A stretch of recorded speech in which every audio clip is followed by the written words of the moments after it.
Hey, and welcome to this About Coding video. My name is Nicholas, and as always I will be presenting this video.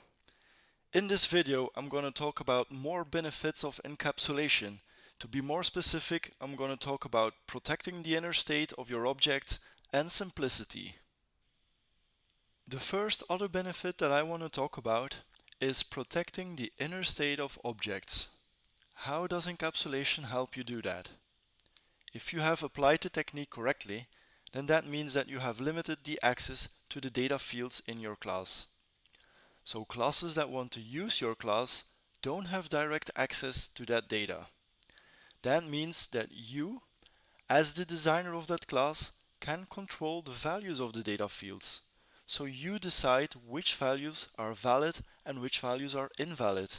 And in that way, you protect your own objects against an invalid state. Let's visualize the problem, and let's have another look at our totally not encapsulated coffee machine class. As you can see, all of the data fields of this class are freely accessible. So that means that there is nothing to stop clients from doing stupid stuff.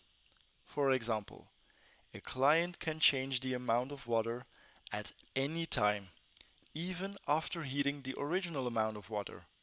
That just doesn't make any sense. And it's not that clients would do stupid stuff on purpose. That's not really the point. The point is that with a design like this, there's just a lot of room for error and a lot of room for stupidity. This can cause an inconsistent state of your objects, and that results in really hard to find bugs.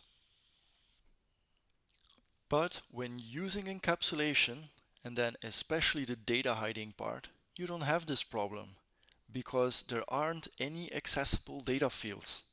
So that means that client objects can't change the inner state of your objects. Now, when you read about encapsulation on the internet, you will notice that a lot of people will try to solve the problem of exposed inner state by just adding getters and setters. Now, getters and setters can most certainly help with protecting the inner state of your objects, but you must realize that just adding plain vanilla getters and setters for the sake of encapsulation isn't really that helpful, because you are still giving clients direct access to your data fields. So it's actually much better to think if you really need those getters and setters. Kids can teach us a lot about designing classes. Kids are the best. They are so curious. I mean, look at this one. They are so happy when they are able to investigate their surroundings.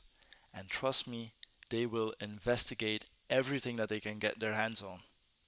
So whenever you're not paying attention, and trust me, it happens to the best of us, they will investigate stuff that they shouldn't investigate.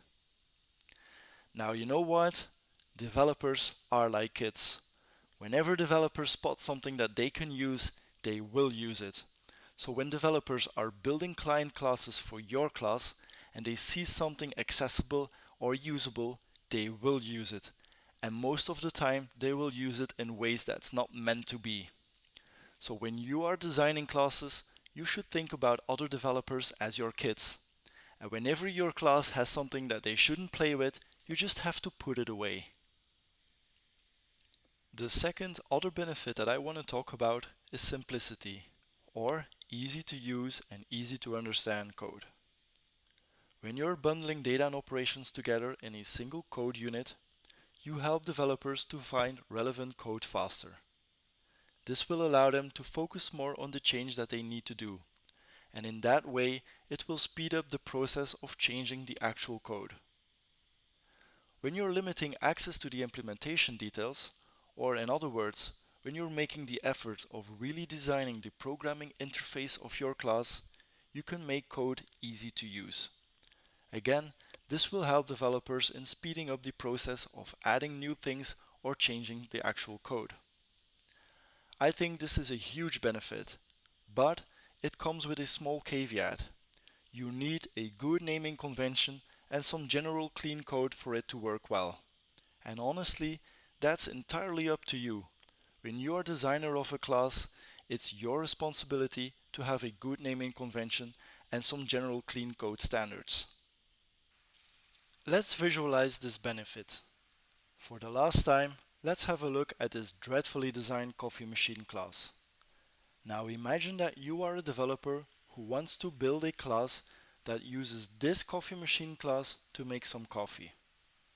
So you scan the programming interface of this coffee machine class and you see a whole bunch of methods and even data fields. This makes it very hard for you to use this class to make some coffee.